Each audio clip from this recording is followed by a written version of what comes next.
देवेंद्र फडणवीसजी, माननीय आमचे अध्यक्ष रवी चव्हाणजी, आमचे राष्ट्रीय सहसंघटन मंत्री शिवप्रकाशजी आणि मी अमरावती विभागाच्या जिल्हास्तरीय बैठकी घेणार आहोत। नागपुरातील जिल्हास्तरीय बैठक होणार आहे उद्या 12 ते 4 अमरावती विभाग जिल्हास्तरीय अर्धा तास बैठका होतील आणि विभागाच्या 4 ते रात्री बैठका होतील। बैठकीमध्ये जे शेतकरी पॅकेज आहे या शेतकरी पॅकेजचा जो या जिल्ह्यामध्ये जो शेतकरी असतात लाभ मिळवण्याकरता जे सरकारी यंत्रणा आमची आहे, आमच्या महसूल खात्याची यंत्रणा आहे, कृषी खात्याची यंत्रणा आहे, जे पॅकेज पोहोचवणार आहे, भारतीय जनता पार्टीचा महायुतीचा कार्यकर्ता सुद्धा शेतकऱ्याच्या मदतीला उतरला पाहिजे, जास्तीत जास्त शेतकऱ्याला मदत केली पाहिजे, याचे एक मार्गदर्शन होणार आहे। आणि सोबतच येणाऱ्या निवडणुकीमध्ये या ठिकाणी काय तयारी केली गेली याबद्दलचे मार्गदर्शन होणार आहे। या बैठकीमध्ये महायुतीची काय तयारी आहे हेही त्या ठिकाणी आम्ही चर्चा करणार आहोत।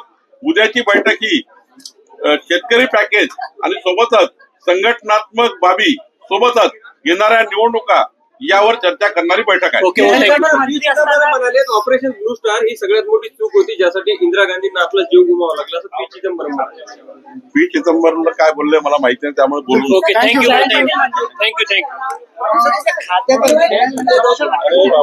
अभ्यास कर किती अप्रोवेशन झाले। आज नागपूरमध्ये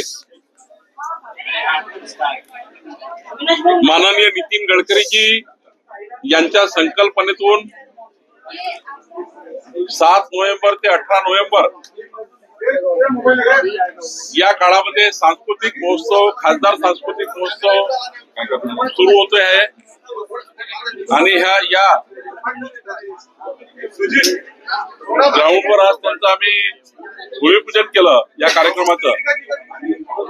आणि या सांस्कृतिक महोत्सवामध्ये या शहरातील 1 लक्षाच्या वर परिवार याचा आनंद घेतात। माननीय नितीन गडकरीजींनी मागच्या 10 वर्षापूर्वी हा सांस्कृतिक महोत्सव सुरू केला। खासदार सांस्कृतिक महोत्सवाच्या माध्यमातून नागपूरच्या, विदर्भातल्या, महाराष्ट्रातल्या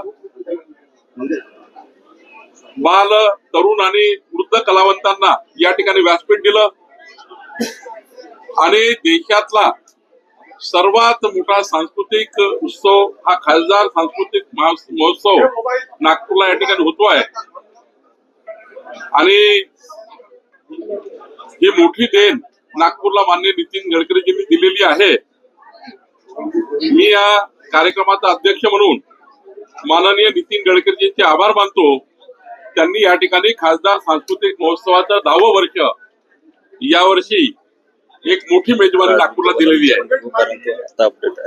मी काल असं म्हटलं होतं की माननीय मुख्यमंत्री देवेंद्र फडणवीसजी यांनी महाराष्ट्राच्या शेतकऱ्यांना, शेतमजुरांना, पूरपीडितांना 32,000 कोटी रुपयाच्या वर जे शेतकरी पॅकेज दिलेलं आहे आणि महाराष्ट्राच्या आतापर्यंतच्या इतिहासामध्ये कधी एवढी मोठी तरतूद कुठल्याही सरकारने केली नाही। तेवढं ही मोठी शेतकरी वर्गाला मदत माननीय मुख्यमंत्री देवेंद्र फडणवीसजी, आमचे एकनाथ शिंदेजी, अजितदादा पवारजी आणि आमच्या सरकारने केली आहे। आणि खऱ्या अर्थाने महाराष्ट्रातल्या सर्वच शेतकऱ्यांना आणि सर्वच पूरपीडितांना यातून त्या ठिकाणी एक दिलासा मिळणार आहे। दीपावलीच्या या पावन पर्वावर शेतकऱ्याची दिवाळी अंधारात जाऊ नये हा विचार सरकारने केला। आता 32,000 कोटीच्या वर निधी,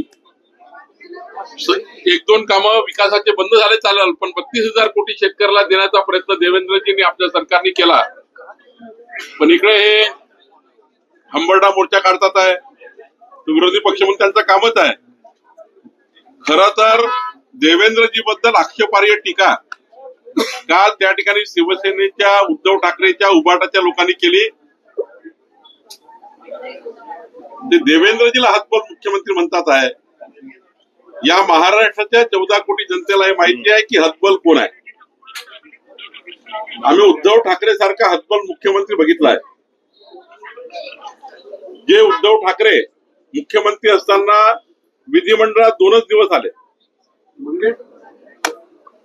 त्यांच्या खिशाला कधीच पेन बघितला नाही. जे उद्धव ठाकरे मंत्रालयात कधीच येत नव्हते. कोरोनाच्या काळामध्ये माननीय एकनाथ शिंदेजी, आमचे देवेंद्र फडणवीसजी महाराष्ट्रभर फिरत होते आणि उद्धव ठाकरे खात्याच्या घरात राहत होते 14 कोटी जनतेला वाऱ्यावर सोडून. आणि म्हणून त्यांना मी हतबल मुख्यमंत्री म्हणालो. खर तर भारतीय जनता पार्टीचा जो कार्यकर्ता आहे तो कधी हतबल राहत नाही. तो आपल्या कर्तृत्वाने मोठा होतो. मी असो, आमच्यासोबत काम करणारे सर्व मंत्रिमंडळाचे सदस्य असो, एकनाथ शिंदेजी, अजित पवारांचे मंत्रिमंडळाचे सदस्य असो, तर अत्यंत उत्कृष्टपणे देवेंद्र फडणवीसच्या सरकारमध्ये आम्ही काम करतो आहे. आणि माननीय मुख्यमंत्र्यांच्या सक्षम नेतृत्वामध्ये जे देवेंद्र फडणवीसजींनी 2029चा महाराष्ट्र, 2035चा महाराष्ट्र, 2047चा महाराष्ट्र विकसित महाराष्ट्र म्हणून विजन तयार केलं आहे. देवेंद्र फडणवीसजीच्या विजनला पुढे नेण्याचं काम आम्ही करतो आहे. 2047 मधला भारतातला सर्वात विकसित महाराष्ट्र होईल याकरता आमचे देवेंद्रजी काम करताय आणि आम्ही त्यांच्यासोबत अत्यंत मजबूतीने या महाराष्ट्राला पुढे नेण्याचं काम करतो. ठाकरेच्या घरी सहकुटुंब गेले आहेत. दोन्ही घनिष्ठता वाढत आहे. चांगला आहे. उद्धवजी आणि राजसाहेब हे पारिवारिक ते भाऊ आहेत. या राज्याची, देशाची सांस्कृतिक आणि पारिवारिक परंपरा आहे. दीपावलीच्या पावन पर्वावर आपले परिवार एक आले पाहिजे. परिवारातल्या सर्व घरातले नातवंड एक आले पाहिजे. आमच्या घरातल्या सर्व बहिणी एक आल्या पाहिजे. यामध्ये मला वाटतं माझ्यासारख्या कार्यकर्त्यांनी याकडे राजकारणासारखे बघून. सर, आपण खत बियाण्यासाठी 10,000ची मदत दिली आहे, ती फक्त रब्बीसाठी आहे आणि त्याचा कोरडवाहू शेतकऱ्यांना फायदा नाही का? कोरडवाहू रब्बीचं पीक घेत नाही, त्याच्यामुळे त्यांना मदत फारशी देणार नाही. 90% शेतकरी रबी घेतात. त्याकरता त्यांना शेवटी शेतकऱ्यांना रबी घेते त्यालाच पीक त्यालाच त्या ठिकाणी आपल्याला बी बियाणं द्यावे लागेल. जो शेती पिकवतो त्यालाच द्यावे लागेल ना.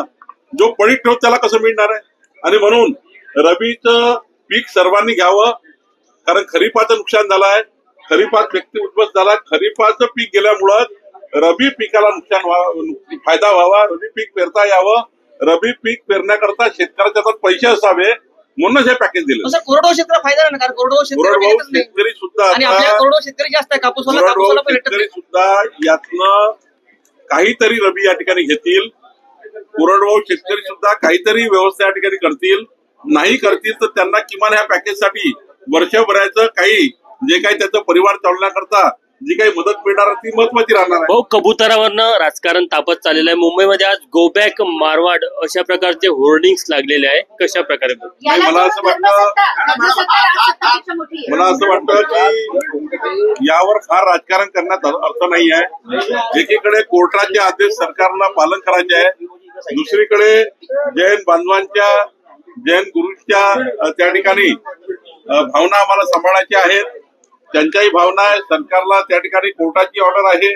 त्यामुळं यातले मध्य मार्ग काढून कुणाच्याही भावनेचा अनादर होणार नाही आणि या ठिकाणी राज्यामध्ये कुठल्याही प्रकारचा निराशाजनक वातावरण तयार होणार नाही आणि कोर्टाच्या आदेशाची त्या ठिकाणी अंमलबजावणी राज्य सरकार करेल असं या ठिकाणी आम्हाला मी कालच या ठिकाणी सांगितलं.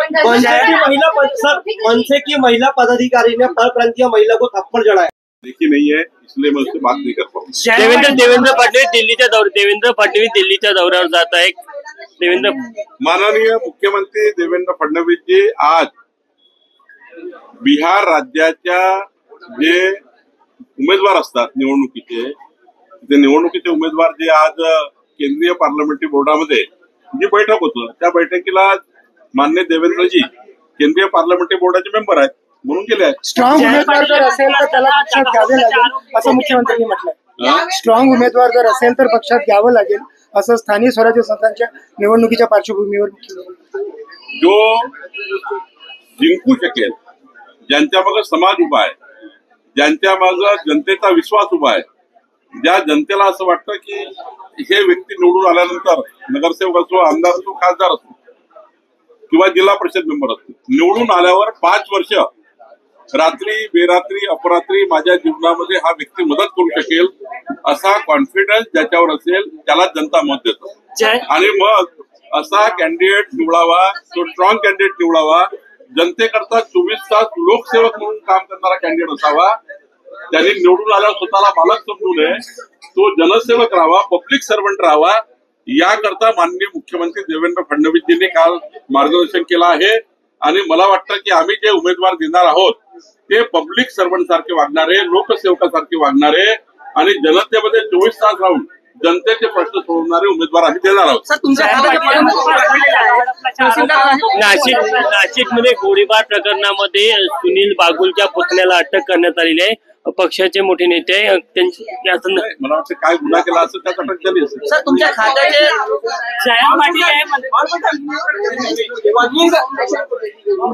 निजी फाउंडेशन को दी गई है आपके क्षेत्र में, काफी क्षेत्र में वैशाली गांधी फाउंडेशन नहीं वो तो जो जमीन दी गई थी वो गांव का एक डेवलपमेंट का प्रोजेक्ट था, मुझे उसकी जानकारी मैंने दिया. वो पूरा गांव उन्होंने दस्तक दिया, वो गांव, और उस गांव की सारे सोलर सारी व्यवस्था वो खड़ी करने वाले हैं. अब उन्होंने काम चालू किया है. वहाँ पे एग्रीकल्चर किसान किस प्रकार से प्रोडक्टिविटी बढ़ाएंगे उसके लिए भी एक मॉडल वो बनाने वाले थे. लेकिन एक बात सही थी कि वो जो जगह है वो जगह परमिशन लेकर उस संस्था को देनी थी, वो परमिशन नहीं ली थी.